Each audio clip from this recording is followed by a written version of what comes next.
నమస్కారం వార్తలకు స్వాగతం ముందుగా ముఖ్యాంశాలు మాజీ మంత్రి Gudivada Amarnath press meet CM Chandrababu నాయుడుపై ఫైర్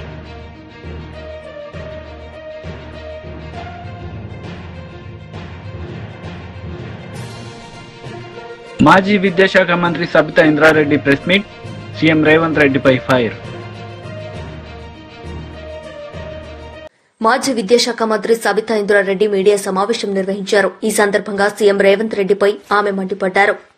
హక్కును కూడా ఈరోజు యూనివర్సిటీలలో రాష్ట్రానికి ఉన్న హక్కును కూడా ఈరోజు హరించే విధంగా కేంద్ర ప్రభుత్వం ఆధ్వర్యంలో పనిచేస్తున్న యూజీసీ ఈరోజు ప్రపోజల్ ప్రిపేర్ చేయడం జరిగింది. ఈ రాష్ట్రంలో ఇప్పటికున్న యూనివర్సిటీలకు ఉన్న వీసీలను అపాయింట్ చేసే అధికారం రాష్ట్ర ప్రభుత్వం ద్వారా గవర్నర్కి ప్రపోజల్ పంపిస్తూ చేసేవాళ్ళం. ఇప్పటికే అంతంత అధికారాలు యూనివర్సిటీలలో ఉన్న రాష్ట్ర ప్రభుత్వానికి అంతంత అధికారాలు ఉన్న సందర్భంలో బీసీలను అపాయింట్ చేసే అధికారాన్ని కూడా రాష్ట్ర ప్రభుత్వం నుండి హరించేస్తూ యూజీసీ ప్రపోజల్ పెట్టున్నారు. మరి రాష్ట్రంలో ఉన్న ప్రభుత్వం ఇప్పటికీ కనీసం ఇది అబ్జర్వ్ చేసిందా, అసలు ఈ ఆలోచన చేసిందా, అసలు స్టడీ చేసిందా, అసలు రాష్ట్ర ప్రభుత్వం స్టాండ్ ఏంటో కూడా అర్థం కాని పరిస్థితులలో ఇంకొక 5 రోజులలో మీ నిర్ణయం ఏంటో చెప్పండి అని చెప్తున్న సందర్భంలో ఈ ప్రభుత్వానికి ఉలుకు పలుకు అనేది లేకుండా పోయింది. దాన్ని దృష్టిలో పెట్టుకొని మా గౌరవ అధ్యక్షులు కేసీఆర్ గారు కానీ, మా కేటీఆర్ గారు కానీ, వర్కింగ్ ప్రెసిడెంట్ గారు అసలు జరుగుతున్నది ఏంటి, రాష్ట్రంలో యూనివర్సిటీస్ల మీద ఉన్న కనీసం అక్కడున్న అధికారాన్ని కూడా రాష్ట్ర ప్రభుత్వం కోల్పోతుంది. పెత్తనం ఒకటిది, అధికారం ఒకటిది అన్నట్టు అయిపోతుంది. కాబట్టి ఖచ్చితంగా దాన్ని స్టడీ చేయండి అని ఇక్కడ ఉన్న వేదిక మీద ఉన్న అందరినీ కూడా గౌరవ ఎక్స్ ఎంపీ గారు వినోద్ కుమార్ గారితో పాటు గౌరవ పెద్దలందరినీ కూడా కలిసి స్టడీ చేయండి, మా విద్యార్థి నాయకులందరూ కూడా కలిసి స్టడీ చేయండి అన్నప్పుడు టోటల్గా వాళ్ళు ఇచ్చిన డ్రాఫ్ట్ స్టడీ చేయడం జరిగింది. చేసినప్పుడు కనీసం బీసీలను అపాయింట్ చేసే అధికారాన్ని కూడా ఈరోజు హరించేస్తున్న సందర్భంలో రాష్ట్ర ప్రభుత్వం స్టాండ్ ఏందనేది అర్థం కాని పరిస్థితులలో దీన్ని మేము పార్టీ తరఫున కూడా సంపూర్ణంగా వ్యతిరేకిస్తున్నాం అనే దాన్ని యూజీసీకి పంపించడానికి అనేది ప్రిపేర్ చేయడం జరిగింది. ఇప్పటికైనా రాష్ట్ర ప్రభుత్వంలో ఉన్న పెద్దలు, ఎందుకంటే గౌరవ ముఖ్యమంత్రి గారే నేనే విద్యాశాఖ మంత్రి అని చెప్తా ఉన్నారు. మరి విద్యాశాఖలో ఉన్నత విద్యలో ఈ రాష్ట్రంలో కేసీఆర్ గారు తీసుకున్న నిర్ణయాలతోని ఉన్నత విద్యలో గ్రాస్ ఎన్రోల్మెంట్ రేషియో ఏ విధంగా పెరిగింది అనేది చాలాసార్లు మనం డిస్కస్ చేసుకున్నాం. రాష్ట్ర ప్రభుత్వం వేస్తున్న ఒక్కొక్క స్టెప్ ద్వారానే ఈరోజు యూనివర్సిటీలలో గ్రాస్ ఎన్రోల్మెంట్ రేషియో పెరిగింది అనేది మనందరికీ తెలుసు. అలాంటి సందర్భంలో మళ్ళీ నిర్వీర్యం చేసే దిశగా మొత్తం అధికారాన్ని కూడా వాళ్ళు తీసుకునే విధంగా ఈరోజు ఒక్కొక్క అడుగు వేస్తున్న సందర్భంలో భవిష్యత్తులో ఇది చాలా ప్రమాదకరంగా మారే అవకాశం ఉంది. ఖచ్చితంగా నేతాజీ సుభాష్ చంద్రబోస్ జయంతి వేడుకలు బీజేపీ పార్టీ నాయకులు ఘనంగా నిర్వహించుకున్నారు. ఈ సందర్భంగా వారు మాట్లాడారు. చేసే సమయంలో ఈ వీరుడు ప్రపంచాన్ని ఎదిరించి జయించి ఈ దేశం నుంచి కుట్రలు కుతంత్రాలు చేసిన భారతీయ నాయకులు, సొంత పార్టీలో నాయకులు, దేశానికి స్వాతంత్రం తెచ్చినామని ఫోటోలు పెట్టుకున్న ఈరోజు చరిత్రలో ఉన్న నాయకులు వాళ్ళ పన్నాగాలు, వాళ్ళ కుట్రలను ఛేదించుకొని కలకత్తా నుంచి బయలుదేరి దేశ విదేశాలు తిరుగుతూ ఆ రోజుల్లోనే ఎటువంటి రవాణా సౌకర్యం లేని టైంలో జర్మనీ కావచ్చు, మాస్కో కావచ్చు, అంటే ఊహించండి ఆ ప్రపంచ వీరుడి చరిత్ర, అతని ఘనత, అతని ధైర్యం, అతని రక్తంతో స్వేదంతో ఆజాద్ హిందూ ఫౌజ్ అనేది సింగపూర్ దేశంలో మొదటి స్వతంత్ర భారత దేశాన్ని ప్రకటించిన ఒక మగధీరుడు, ఒక వీరాది వీరుడు, ఈ జాతికి ఈ దేశానికి ఎప్పటికీ స్ఫూర్తి నింపిన నాయకుడి ఆశయాలు ఒకవేళ ఆ కుట్రలో భాగమే ఎన్నో కుట్రలు చరిత్ర లేకుండా చేసిన నేతాజీ సుభాష్ చంద్రబోస్ గారిని మేము భారతీయ జనతా పార్టీ తరఫున స్మరించుకుంటాము, ఆ స్ఫూర్తి నింపుకుంటాము. ఈ దేశ యువతకు అతను చేసిన త్యాగాలు, అతను చేసిన గొప్ప పనులు ఇవన్నీ చరిత్రలో మేము మళ్ళీ చరిత్రలో లిఖించి ఈ భవిష్యత్ భారతావనికి, యువ భారతానికి పాఠాలుగా బోధించి ఆ నాయకుడి, ఆ వీరుడి ధైర్య సాహసాలు స్ఫూర్తి నింపుతామని ఈ సందర్భంగా టీడీపీ లీడర్ వర్లరామయ్య మీడియా సమావేశం నిర్వహించారు. ఈ సందర్భంగా జగన్ పై మండిపడ్డారు. సర్వతోముఖాభివృద్ధి చెందే రీతిలో పరిశ్రమలు తీసుకురావాలి. రాష్ట్రానికి వేలాది మంది నిరుద్యోగులకు ఉద్యోగ కల్పన జరగాలి. అన్ని రకాలుగా రాష్ట్రం అభివృద్ధి చెందాలని ఒక లక్ష్యంతో దావోస్కు వెళ్ళటం చంద్రబాబు గారితో పాటు ఐటీ శాఖ మంత్రులు నారా లోకేష్ బాబు గారు తదితర బృందం దావోస్ వెళ్ళటం మనందరికీ తెలుసు. క్షణం తీరిక లేకుండా దావోసులో వారు పడిన శ్రమ, వాళ్ళ ఆరాటం, వాళ్ళ అభిమతం అంతా కూడా రాష్ట్రానికి పెట్టుబడులు తీసుకురావాలి, పరిశ్రమలు తీసుకురావాలి, నిరుద్యోగ బిడ్డలకి ఉద్యోగ కల్పన జరిపించాలి, రాష్ట్రాన్ని అన్ని రకాలుగా అభివృద్ధి చెందే రీతిలో చూడాలనేది వారి తపన. విజన్ 2047 అమలు చేయాలని రాబోయే రోజుల్లో భారతదేశంలో ఆంధ్రప్రదేశాన్ని అగ్రస్థానంలో ఉంచాలన్న తపన నారా చంద్రబాబు నాయుడు గారిది. లక్ష్యం కూటమి ప్రభుత్వానికి. లోకేష్ బాబు గారు కూడా తనకున్న శక్తియుక్తులన్నీ, తనకున్న జ్ఞానం మొత్తాన్ని కూడా అక్కడ పెట్టి రాష్ట్రంలో పెట్టుబడులు తీసుకురావడానికి పడుతున్న తపన అభినందనీయం, వర్ణనాతీతం అని చెప్పి కూడా నేను తెలియజేస్తున్నా. జగన్మోహన్ రెడ్డి గారు ఏదో మాట్లాడతారు. ఆయన మంత్రులు ఉన్నారు, ఒక చిట్టా ఉంది, 4-5 పాపం ఉన్నారు ఆయనకి, నోటుకొచ్చినట్టు మాట్లాడతారు. మీరు గతంలో దావోస్కి వెళ్ళారు, జగన్మోహన్ రెడ్డి గారు ఎందుకు వెళ్ళారు? పెట్టుబడులు తీసుకురావటానికా, లేకపోతే లండన్లో ఉన్న మీ బిడ్డలను చూడటానికా? చూడటం తప్పని నేను అంటలేదండి, నేను చాలా జాగ్రత్తగా మాట్లాడతా. మీరు ఆ రోజున మీరు దావోస్కి వెళ్ళారు, 4 సంవత్సరాలు ఇది ఉంటే మీరు ఒకసారి వెళ్ళినట్టున్నారు దావోస్కి. What you have done there? ఏం చేశారు మీరు అక్కడ? చలిగా ఉందని రూమ్లో కూర్చొని పాస్తా తింటూ కూర్చున్నారు. పాస్తా ఆయనకు చాలా ఇష్టం అంట జగన్మోహన్ రెడ్డి గారికి పాస్తా. అక్కడ విరివిగా దొరుకుతుంది. మనం బిర్యానీ అనుకోండి, సపోజ్ మనకు మటన్ బిర్యానీ ఎలాగో అక్కడ పాస్తా. రూమ్లో పాస్తా తినుకుంటూ కూర్చున్నవాడటండినా. ఆ పెట్టుబడులు జరిగే ఆ ప్రాంగణానికి వెళ్ళలేదు ఆయన. చలిగా ఉంది, అమ్మో ఇది ఎక్కడని. అది నేనంటున్న మాట కదా, వాళ్ళ మంత్రి అన్నాడు. ఆ రోజున ఐటీ శాఖ మంత్రి అమర్నాథ్ రెడ్డి అనుకుంటా, కుర్రాడు పాపం, నోటుకొచ్చినట్లుగా మాట్లాడతారు అర్థం పర్థం లేకుండా. అవునండి, ఎవరు వెళ్తారండి? -6 చలి ఉంటుందండి. స్నానం చేయటం చాలా ఇబ్బంది అండి. మేము ఇంతవరకు స్నానం చేయలేదండి దావోసులో 4 రోజులు అన్నాడు. దుంపదాకా దావోసులో స్నానం చేయలేదట. అతనే అన్నాడు, మంత్రి అన్నాడు, చలిగా ఉంటుందండి, మేము స్నానం చేయలేదు అక్కడ. ఎక్కడ ఏది జగన్ గారిని బయటకు రమ్మని ఎక్కడ అడగను, అంత చలి ఉంటే అన్నాడు ఆయన. అంటే దిస్ షోస్ మీకు ఎంత ఇంట్రెస్ట్ ఉంది రాష్ట్ర ప్రజల మీద. రాష్ట్రాన్ని అభివృద్ధి పథంలో నడిపించాలన్న ఆలోచన ఎంతటిది మీది అని చెప్పి నేను అడుగుతూ ఉన్నా. ఈ రోజున -6 ఉంది అక్కడ. చలిలో వణుకుతూ కూడా ఆ వయసులో చంద్రబాబు నాయుడు గారు క్షణం తీరిక లేకుండా పెట్టుబడులు రండి అని చెప్పి పెట్టుబడిదారులకి ఆయన మాట్లాడటం, ఎక్కే గడప దిగే గడప. ఆయన కలవటానికి అంతమంది పెట్టుబడిదారులు పరుగులు తీశారు. Bill Gates, I'm very happy to see you mister సిబిఎన్జీ అన్నారు ఆయన. మిమ్మల్ని ఎవరు అన్నారా?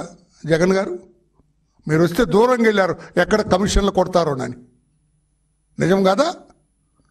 చంద్రబాబు నాయుడు గారికి స్వాగతం పలికారు ప్రతి టెంట్లో కూడా. మేము వస్తాం, పెట్టుబడులు పెడతామని స్వాగతించారు చంద్రబాబు నాయుడు గారిని. అది చంద్రబాబు నాయుడు గారికి మీకు -6 చలిలో కూడా ఆయన రాష్ట్ర అభివృద్ధి కోసం, రాష్ట్ర సంక్షేమం కోసం ఆయన పాటుపడ్డారు. లోకేష్ బాబు గారు చలిలో -6 చలిలో ఆయన పరుగులెత్తుతూ టెంట్కి వచ్చాడు. ఆయన కారు ఎదిరిపోయి ట్రాఫిక్లో ఇరుక్కుపోయిందని నడుస్తూ వచ్చాడు, ఆయన పరుగులు తీస్తూ వచ్చారు. మీలాగా రూమ్లో కూర్చొని పాస్తా తినలేదు ఆయన. చలిగా ఉందని మీరు ఆ టెంట్కు, ఆ ప్రాంగణానికి కూడా వెళ్ళలేదు. మీరు మాట్లాడతారా? చంద్రబాబు నాయుడు గారిని, మా లోకేష్ బాబు గారిని ప్రశ్నిస్తారా? మీకు ఏమి రైట్ ఉంది మిస్టర్ జగన్ అని చెప్పి నేను అడుగుతున్నా. మీకేం అధికారం ఉంది మిస్టర్ జగన్ అని చెప్పి నేను జగన్ అండ్ టీం అని చెప్పి కూడా నేను అడుగుతున్నాను. నేను నిజం కాదా? మీరు ఆ రూమ్లో కూర్చొని పాస్తా తింటూ కూర్చున్నది నిజం కాదా? వెరిఫై చేద్దామా? మీరు ఏం ఆర్డర్ ఇచ్చారో ఆ రోజున, ఏ టైంకి ఆర్డర్ ఇచ్చారో ఉంటుంది కదా. హోటల్ బిల్స్ వెరిఫై చేస్తే ఉంటుంది ఏ టైంకి ఇచ్చారు. అక్కడ ప్రాంగణంలో అంత అడావుడు జరుగుతుంటే మీరు ఇక్కడ పాస్తో తింటూ కూర్చున్నారు. చెప్పగలరా మీరు కాదని? చలి ఎక్కువ, స్నానం చేయటం ఇబ్బంది అని చెప్పి మా నాయకుడు, ఈ కోడిగుడ్డు బ్యాచ్, ఏమరా మీరు ఏం తెచ్చినారా బాబు, మీరు దావోస్ వెళ్ళారు కదా మీరు మీ నాయకుడు అని అడిగితే ఈ కోడిగుడ్డు మంత్రి BRS leader Dasoju Shravan Kumar media సమావేశం నిర్వహించారు. ఈ సందర్భంగా పలు అంశాలపై ఆయన మాట్లాడారు. నేను ముఖ్యమంత్రి గారికి ఒక బహిరంగ లేఖ ఈరోజు రాస్తూ ఉన్నాను. ఈ లేఖ నేను ముఖ్యమంత్రి గారి పైన ఏదో వ్యక్తిగతమైన కక్షతోటో, లేకపోతే నాకేదో గతంలో అన్యాయం చేసిండు కాబట్టి ఇక నేనేదో ఆయనను తూర్పారబట్టాలా అనేటువంటి ఒక ఉద్దేశంతో ఈ లేఖ రాయాల. రాత్రి ఆయన దావోస్లో మాట్లాడిన మాటలు చూసిన తర్వాత I'm now responding not only as a BRS leader but also as a former member of faculty institute of public enterprise Osman యూనివర్సిటీలో నేను ఒక అధ్యాపకుడిగా పనిచేసిన వాడిగా, మరీ ముఖ్యంగా ఐటీ ఇండస్ట్రీలో ఒక దశాబ్ద కాలం పాటు నేను వివిధ కీలకమైనటువంటి ఒక హోదాలలో human resource development, human resource training, human resource management ఫంక్షన్స్లో నేను జనరల్ మేనేజర్గా, డైరెక్టర్గా, అది హిటాచి కన్సల్టింగ్ కావచ్చు, సత్యం కంప్యూటర్స్ కావచ్చు, సిఎస్ సాఫ్ట్వేర్ టెక్నాలజీస్, ఇటువంటి కంపెనీలో పనిచేసిన వాడిగా, ఆ పనిచేస్తున్నటువంటి ఒక సందర్భంలో ఐటీ ఉద్యోగులు పడుతున్నటువంటి ఒక శ్రమ చాలామంది అనుకుంటారు. రేవంత్ రెడ్డి కూడా అట్లే అనుకొని సొల్లు మాట్లాడి ఉంటాడని నేను అనుకుంటున్నా. ఏసీ ఆఫీసులల్లో ఐటీ ఉద్యోగులు పనిచేస్తున్నారు, లక్షల కొద్ది జీతాలు తీసుకుంటున్నారు కదా, వాళ్ళకేం తక్కువ అని చెప్పని ఏమైనా ఒక తులనా భావంతో మాట్లాడిండా. కానీ ఏసీ ఆఫీసుల్లో కూర్చొని సైతం చెమటలు గక్కేటువంటి ఒక ఒత్తిడిని ఎదుర్కొంటూ, నానా రకాలైన ఇబ్బందులను ఎదుర్కొంటూ, డెడ్ లైన్స్ కావచ్చు, కస్టమర్ టార్గెట్స్ కావచ్చు, వివిధ కాలమానాల్లో పనిచేయటం కావచ్చు, బికాస్ కస్టమర్స్ అంతా వేరే దేశాల్లో ఉంటారు, ఒక స్ట్రెన్యూస్ జాబ్ చేస్తూ ఇవాళ భారతదేశానికి దాదాపు 10-12% జీడిపికి ఐటీ ఇండస్ట్రీ ఎంప్లాయీస్ కాంట్రిబ్యూట్ చేస్తూ ఉన్నారు. అటువంటి ఒక మహత్తరమైనటువంటి ఒక ఇండస్ట్రీలో పనిచేస్తూ ఇవాళ దేశ ఆర్థిక వ్యవస్థకు వెన్నెముకగా ఉంటూ దేశ ఔన్నత్యానికి పాటుపడుతున్నటువంటి ఒక వాళ్ళు ఏదో వర్కర్లు అని చెప్పని ఒక ముఖ్యమంత్రి హోదాలో ఉండి మాట్లాడటం న్యాయం కాదు రేవంత్ రెడ్డి గారు అని చెప్పడం కోసం తర్వాత కొన్ని కీలకమైన అంశాలన్నీ కూడా ఈ లేఖలో నేను ప్రస్తావించడమైంది. తెలుగులో సామెత ఉన్నది, దయచేసి నేను తెలంగాణ నా సోదరులకు సోదరీమణులకు నేను విజ్ఞప్తి చేస్తున్నా. నేను కొంత పరుషంగా మాట్లాడితే అది వ్యక్తిగత కక్ష కాదు, రేవంత్ రెడ్డికి అర్థం కావాలని చెప్పని నేను ఈరోజు ఒక మాట ఉంటుంది కదా, మనిషికో దెబ్బ గొడ్డుకో, మనిషికో మాట గొడ్డుకో దెబ్బ అని చెప్పని. ఇవాళ రేవంత్ రెడ్డి గారికి ఎన్నిసార్లు చెప్పినా ఆయన అర్థం చేసుకోవట్లేడు కాబట్టి నేను ఈ పరుషమైన పదజాలంతో నేను చెప్పాల్సి వస్తూ ఉంది. ముఖ్యమంత్రి గౌరవిస్తాం, కానీ ఆయనే మమ్మల్ని అవమానించినప్పుడు, ఆయనే రాష్ట్రాన్ని ఒక అధోపతాలని నెట్టే విధంగా ఒక ఫ్యూడల్ భావంతో, ఒక అరగెన్స్ తోటి, అరగెన్స్ ఫ్యూడలిజం ఈ మూడు కలిస్తే రేవంత్ రెడ్డి అయిపోయినాడు. ఇవాళ అరగెన్స్, ఇగ్నరెన్స్, ఫ్యూడలిజం ఈ మూడు కలిస్తే రేవంత్ రెడ్డి, అది కూడా అంతర్జాతీయ వేదిక మీద నా తోటి బిడ్డలను ఎవరైతే రాత్రనక పగలనక కష్టపడి పనిచేసి రాష్ట్ర ఆర్థిక వ్యవస్థకు తోడ్పాటు అందిస్తున్నటువంటి ఒక నా తోటి తెలంగాణ బిడ్డలను కావచ్చు, భారతదేశ బిడ్డల్ని కావచ్చు అవమానిస్తున్నాను అనే కనీస సోయిలేని ఒక సన్నాసి లెక్క రేవంత్ రెడ్డి మాట్లాడిండు కాబట్టి నేను పరుషంగా మాట్లాడుతున్నాను. హిందీమే కహావతే, తెలుగులో కూడా చెప్తాది, గదేకు క్యా మాలూమ్ జాఫ్రాన్ కా కదర్ అని చెప్పని, గాడిదకేం తెలుసు గంధపు విలువ అని చెప్పని. నువ్వు పెయింటర్లు వేసుకోవచ్చు, ప్లాట్లు అమ్ముకోవచ్చు, కింద మీద పడ్డావో ఏం చేసినావో ఆగమాగం చేసినావు, ముఖ్యమంత్రి కావచ్చు, లీడర్ కావచ్చు, వాళ్ళు చెమటోడ్చి దేశానికి కష్టపడుతున్నటువంటి ఒక శ్రామిక వర్గం అది. ఆ వర్గాన్ని పట్టుకొని వాళ్ళ ఇష్టం వచ్చినట్టు మాట్లాడటం న్యాయం కాదు రేవంత్ రెడ్డి గారు. వెంటనే రేవంత్ రెడ్డి గారు దావోస్లో చేసినటువంటి ఒక పరుషమైనటువంటి ఒక వ్యాఖ్యలను వెనక్కి తీసుకోవాలా, బేషరతుగా ఐటీ ఎంప్లాయీస్కు క్షమార్పణ చెప్పాలా అని చెప్పని నేను డిమాండ్ చేస్తూ ఉన్నాను. నేను అందుకే చెప్పాను, not as only A BRS leader, ఒక అధ్యాపకుడిగా కావచ్చు, లేకపోతే ఒక ఐటీ కంపెనీలో పనిచేసిన ఒక ప్రొఫెషనల్గా నేను on behalf of the IT employees ముఖ్యమంత్రి ఏ రేవంత్ రెడ్డి నేతృత్వంలోని తెలంగాణ రైజింగ్ ప్రతినిధి బృందం దావోస్ లో అమెజాన్ కంపెనీతో 60 కోట్ల రూపాయల విలువైన అతిపెద్ద పెట్టుబడి ఒప్పందాన్ని కుదుర్చుకుంది. హైదరాబాద్ లో డేటా సెంటర్లో పెట్టుబడులు పెట్టేందుకు రాష్ట్ర ప్రభుత్వంతో అమెజాన్ సంస్థ ఒప్పందం చేసుకుంది. ప్రపంచ దిగ్గజ ఐటీ సంస్థ ఇన్ఫోసిస్ హైదరాబాద్ లో తమ ఐటీ క్యాంపస్ ను విస్తరించనుంది. పోచారంలో ఉన్న ఇన్ఫోసిస్ క్యాంపస్ లో అదనంగా 17,000 ఉద్యోగాలు కల్పించనున్నట్లు ఇన్ఫోసిస్ ప్రణాళికను సిద్దం చేసింది. అందుకు అనుగుణంగా అక్కడున్న సదుపాయాలను విస్తరించేందుకు రాష్ట్ర ప్రభుత్వంతో ఒప్పందం చేసుకుంది. మాజీ మంత్రి గుడివాడ అమర్నాథ్ మీడియా సమావేశం నిర్వహించారు. ఈ సందర్భంగా సీఎం చంద్రబాబు నాయుడుపై మండిపడ్డారు. పర్యటనని చెప్పి వీరి తాలూకా పబ్లిసిటీకి ఆ కార్యక్రమాన్ని ఉపయోగించుకొని ఏ రకంగా రాష్ట్ర ప్రజల్ని మభ్యపెట్టారో, ఏ రకంగా రాష్ట్ర ప్రజల్ని వాళ్ళు తండ్రి కొడుకులు ఇద్దరు కూడా, ఎందుకంటే 2014 నుంచి 19 సంవత్సరాల మధ్య గత 5 సంవత్సరాలు గత ప్రభుత్వంలో వారు 5 సంవత్సరాలు 5 పర్యటనలు చేశారు. నూతనంగా గత సంవత్సరం అధికారంలోకి వచ్చి ఈ ఏడాది కూడా వారు పర్యటనకు వెళ్ళారు. కేవలం రాజకీయ ప్రసంగాలు, అక్కడ కూడా రాష్ట్ర రాజకీయాలకు సంబంధించినటువంటి విమర్శలు, రాష్ట్ర మంత్రులేమో వాళ్ళ యువరాజుని పొగుడుకునేటువంటి ప్రయత్నాలు, అలాగే రాష్ట్రం బ్రాండ్ ఇమేజ్ని ముఖ్యంగా సరే రాష్ట్రంలో రాజకీయాలు మాట్లాడుతున్నారు, రాష్ట్రంలో జగన్మోహన్ రెడ్డి గారిని విమర్శిస్తూ ఉన్నారు, రాష్ట్రం తాలూకా పరిస్థితుల గురించి లేనిపోయినటువంటి అపోహలు సృష్టించేటువంటి మాటలు మాట్లాడుతూ ఉన్నారు. సరే, రాష్ట్రం వరకంటే అందరూ తెలుసుకునేటువంటి అవకాశం ఉంది. కానీ ప్రపంచ వేదికల మీద మీరు వెళ్ళిన దేనికి, మీరు ఇన్ని కోట్లు ఖర్చు పెట్టిన దేనికి, మీరు ఇంత హడావిడి చేసిన దేనికి, దాదాపు 15-20 కోట్ల రూపాయలు ఖర్చు పెట్టి మీరు వెళ్ళి రాష్ట్రం తాలూకా బ్రాండ్ ఇమేజ్ని పెంపొందించాల్సింది పోయి రాష్ట్రం తాలూకా అవకాశాలని, వనరుల్ని షోకేస్ చేయాల్సింది పోయి అక్కడ కూడా మీరు వెళ్ళి బ్రాండ్ ఇమేజ్ని దెబ్బతీసేటువంటి ప్రయత్నం చేయడం అనేటువంటిది వైఎస్ఆర్ కాంగ్రెస్ పార్టీ తీవ్రంగా ఖండిస్తూ ఉంది. ఒక రాష్ట్రానికి పెట్టుబడి రావాలన్నా రాష్ట్రంలో ఉన్నటువంటి వనరుల్ని ప్రపంచ దేశాలకు కానీ లేదా పారిశ్రామికవేత్తలకు కానీ మీరు ప్రొజెక్ట్ చేసుకొని రానున్నటువంటి కాలంలో వారి పెట్టుబడులు రాష్ట్రంలో పెట్టేటువంటి దానికి ప్రయత్నం చేయాలి. కానీ రాష్ట్రం సంబంధించి ఏదో అన్యాయం జరిగిపోయింది, రాష్ట్రం పూర్తిగా డ్యామేజ్ అయిపోయి ఉంది, మా రాష్ట్రం చాలా పేద రాష్ట్రం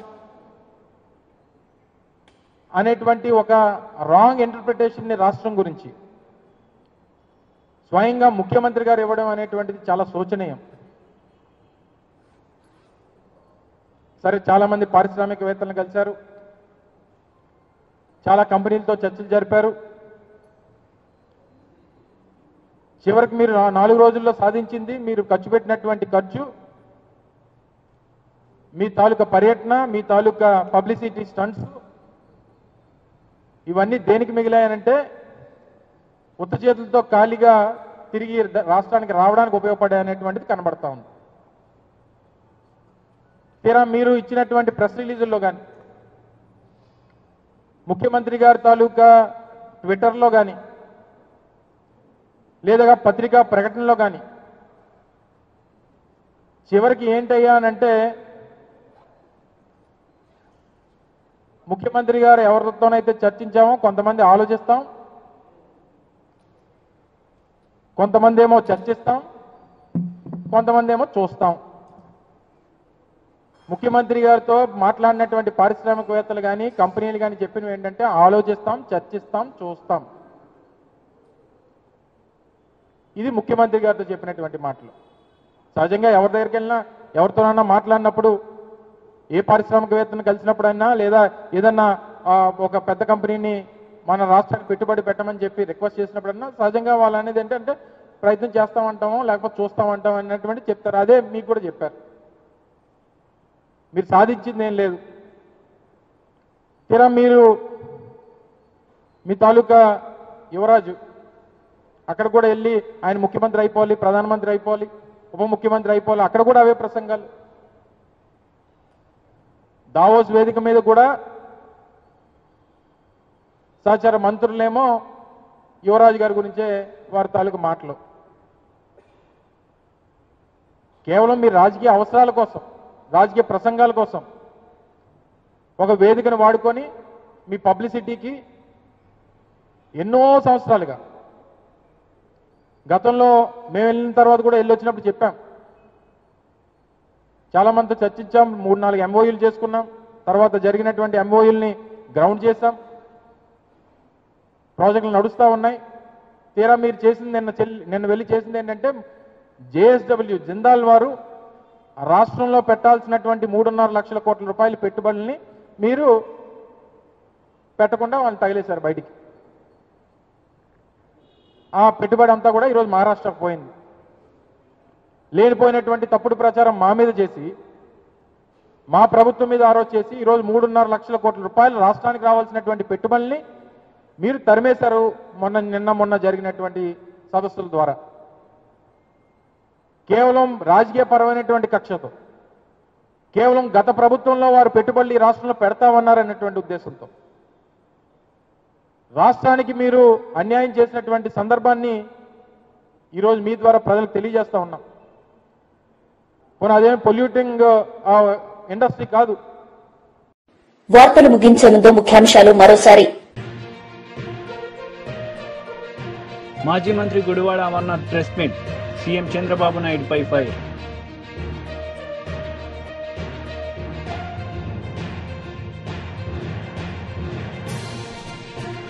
మాజీ విద్యాశాఖ మంత్రి Sabitha Indra Reddy press meet, CM Revanth రెడ్డిపై ఫైర్. ఈ వార్తలు ఇంతటితో సమాప్తం. తిరిగి ప్రసారమయ్యే వార్తల్లో మళ్లీ కలుద్దాం. అంతవరకు సెలవు. నమస్తే.